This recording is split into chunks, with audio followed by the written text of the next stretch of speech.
Merry Christmas and welcome to God Works Weekly. I'm Jeff Eisner. Well, we're blessed to have David Maier, former Michigan District President and CEO of the Center, join us, along with Ben Haupt, who's at Pastoral Leadership Institute. They're both sharing a word this Christmas. If you're a church worker, it might be one of the busiest times of year.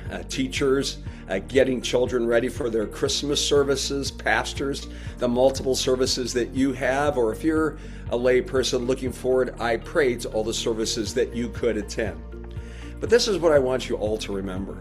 This season is about a God that not only loves, but a God that sends and seeks. He sent his son into the world to seek and to save the lost. In fact, go all the way back to the Garden of Eden, and there we see God seeking after a sinful Adam and Eve. It's just who God is out of his love for his people and his creation. And when it was time finally to keep his promise about the coming Messiah that would crush the serpent's head, he sends Jesus.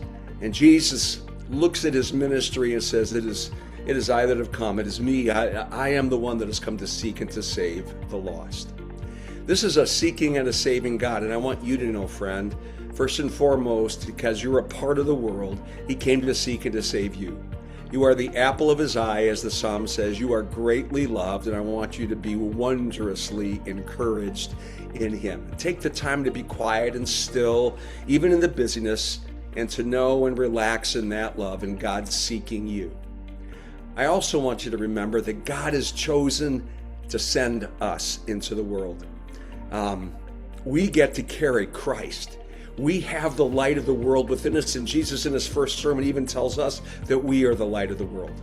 And so as you live your life for Christ, and perhaps as you have opportunity to clearly witness to him, you are sharing the Christ that came to seek and to save you, that came to seek and to save the world, that came to seek and to save those that you know. So Merry Christmas to you. May you be encouraged and find your peace in the Lord. And God bless you all. If your life is a mess, if your ministry is a mess, if your world is a mess, hear the great good news that God delighted to send his son into a messed up, messy world.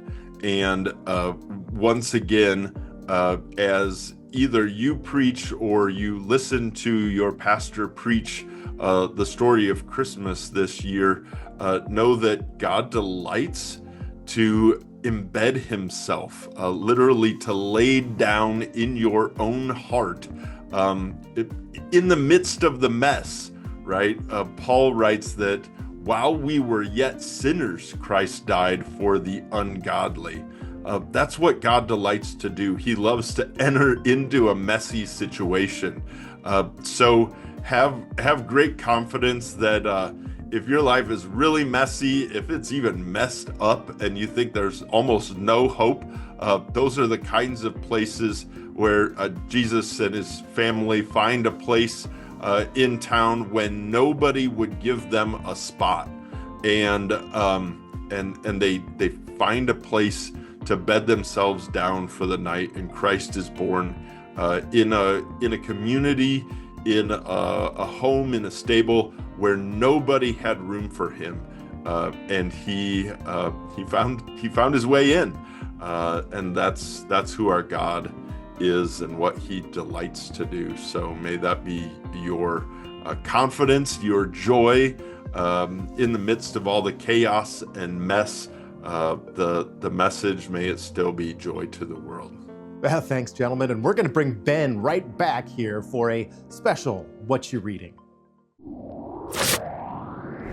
It's Christmas time. For a while, I used to read Charles Dickens' Christmas Carol. I love to watch the show, like Mickey's version or the Muppets version or some of these more serious.